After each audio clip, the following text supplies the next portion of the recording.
भारत माता की, भारत माता की। రెండు చేతులు పైకెత్తాలనా? నేను మీ దగ్గర జోషం కూడా నేను వచ్చిన రెండు చేతులు పైకెత్తాలి. భారత్ మాతా की, భారత్ మాతా की జై శ్రీరామ్. వందే వందే వందే.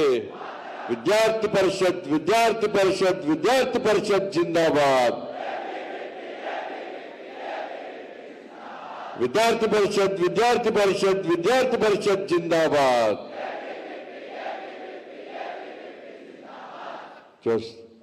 అందరికీ నమస్కారం.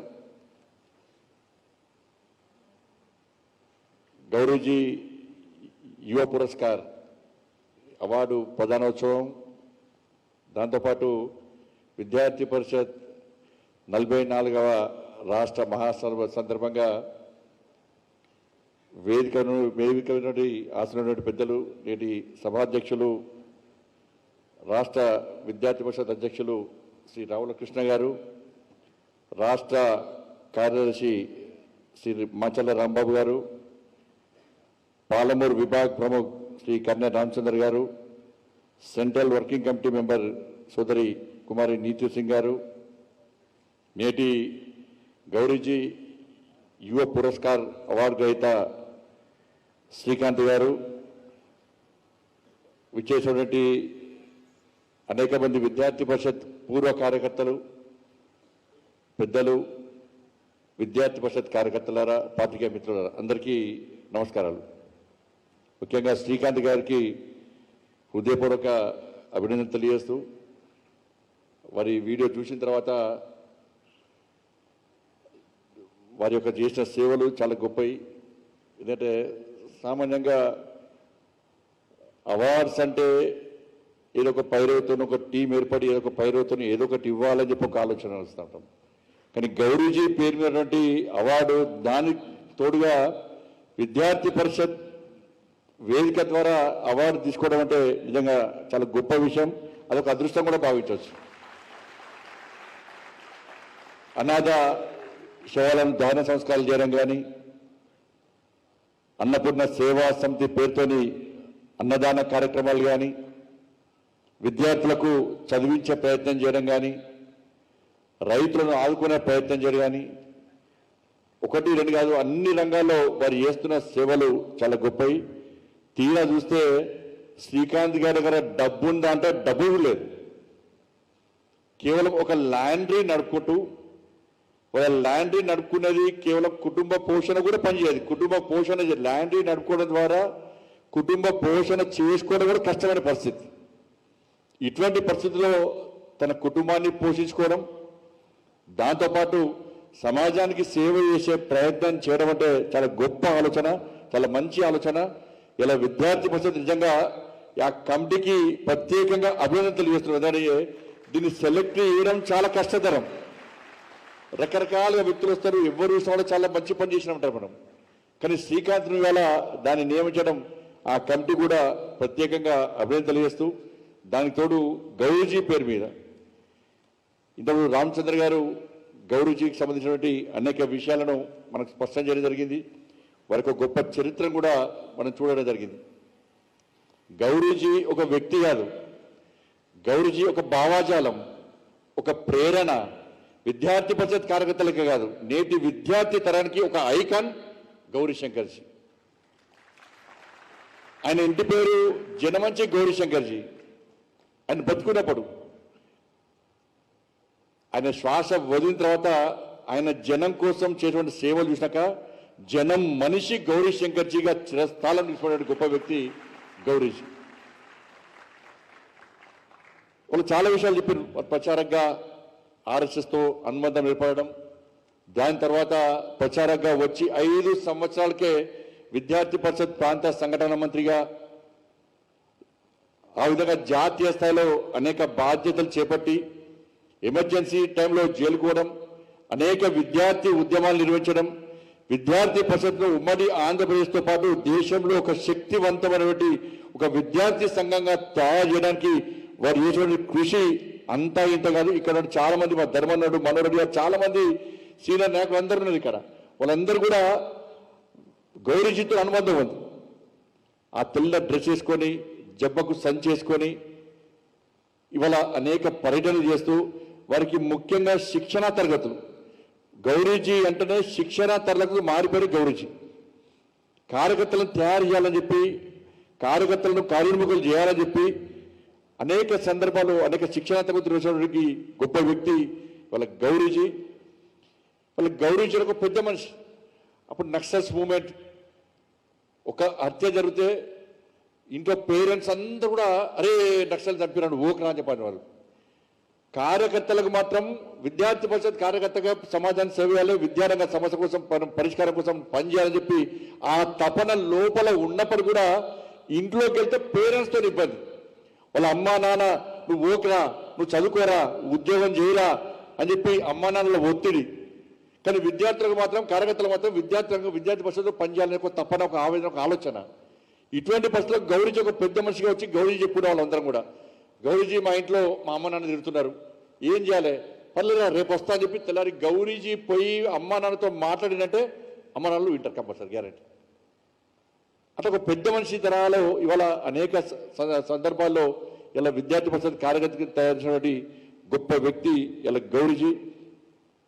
ఇలా క్యాపిటేషన్ ఫీజుల విషయంలో కానీ అనేక ఉద్యమాలు ఇలా గౌరీజీ ఇలా నిర్వహించడం, ఎమర్జెన్సీలో జైలుకు పోవడం, ఇట్లా అనేక సందర్భాల్లో గౌరీజీని అనేక సభలు కూడా మనం స్మరించుకుంటూ ఉంటాం. ఆ వ్యక్తి మన మధ్య లేకున్నా కూడా ఆయన మన ముందు ఒక లక్ష్యాన్ని ఉంచిపోయాడు. ఆ లక్ష్యాన్ని చేరుకోవడమే నేటి విద్యార్థి పరిషత్ కార్యకర్తల యొక్క ప్రధాన లక్ష్యంగా మనం ముందుకు పోవాల్సిన అవసరం ఉంది. ఇవాళ నక్సల్స్ ఉద్యమం కూడా ఇలా నక్సల్స్ వ్యతిరేకంగా పేద ప్రజలు నక్సల్స్ చంపడం,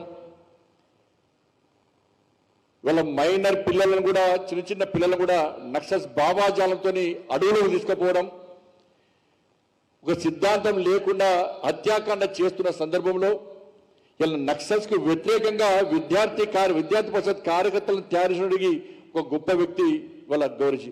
అనేక శవాలను మోసిన గౌరీజీ, అనేక మంది విద్యార్థి పరిషత్ కార్యకర్తల శవాలను భుజాల మీద మోసినప్పుడు కూడా ఏ రోజు కూడా గౌరీజీ వెనుకలు వేయకుండా అనేక మంది కార్యకర్తలు, ఒక్క జితేంద్ర రెడ్డి చనిపోతే, ఒక్క సామా జగన్మోహన్ రెడ్డి చనిపోతే 100 మంది సామా జగన్మోహన్ రెడ్డిని స్ఫూర్తిగా తీసుకొని కార్యకర్తలను తయారు చేసిన గొప్ప వ్యక్తి మన గౌరీజీ.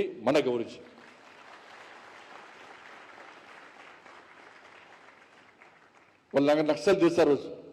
ఇవాళ మీరందరూ ప్రశాంతంగా ఉన్నారు. ఇవాళ మీరందరూ ఇచ్చేవాళ్ళు కూడా ఉరికొచ్చే మా తరాన్ని ఉగ్రవాదులు ఆపలేరు, నడిచొచ్చే మా తరాన్ని ఇప్పుడు ఉగ్రవాదులు లేరు, నా నక్సలైట్లు. ఈ కేంద్రంలో ఉన్నటువంటి మన ప్రభుత్వం నరేంద్ర మోడీ ప్రభుత్వం ఎక్కడ కూడా కార్యకర్తల త్యాగాలను వృధా పోనీయాలి. ఎక్కడ కూడా మీరు ఆలోచించండి. అలా గౌరీజీ ప్రారంభించినటువంటి నక్సల్స్ వ్యతిరేక ఉద్యమం కానీ, విద్యార్థి పరిషత్ కార్యకర్తలతో పాటు పరివార క్షేత్రాలకు ఉద్దేశించినటువంటి 370 ఆర్టికల్ విషయంలో కానీ, దివ్యమైన భవ్యమైన రామ మందిర నిర్మాణం విషయంలో కానీ, ఈ 3 విషయాలను మన ఎగ్జాంపుల్ తీసుకుంటే ఈ 3 విషయాలు కూడా ఇలా మన కార్యకర్తలు చేసే త్యాగాలను మన ప్రభుత్వం ఎక్కడ విస్మరించలే.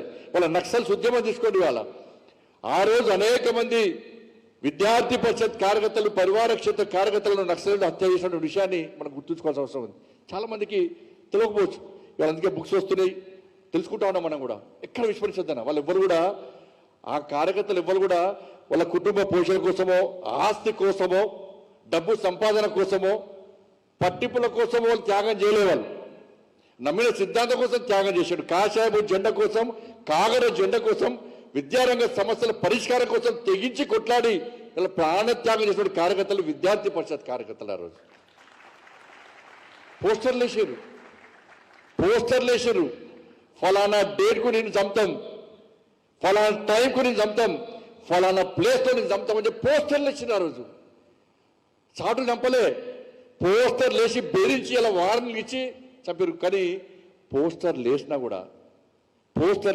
వార్నింగ్ ఇచ్చినా కూడా ఏ విద్యార్థి పరిషత్ కార్యకర్త ఇంట్లో కూర్చోలే, దుబాయ్ మస్కట్ పారిపోలే, వ్యాపారాలు చేసుకోలే, వేరే పార్టీ పోలే, చావడానికైనా సిద్ధం, చంపడానికైనా సిద్ధం అని చెప్పి నమ్మిన సిద్ధాంతం కోసం ప్రాణత్యాగం చేసిన కార్యకర్తలు విద్యార్థి పరిషత్ కార్యకర్తలు. ఈ దేశంలో ఈ దేశంలో జాతీయ జెండా కోసం ప్రాణత్యాగం చేసిన వ్యక్తులు ఇద్దరే.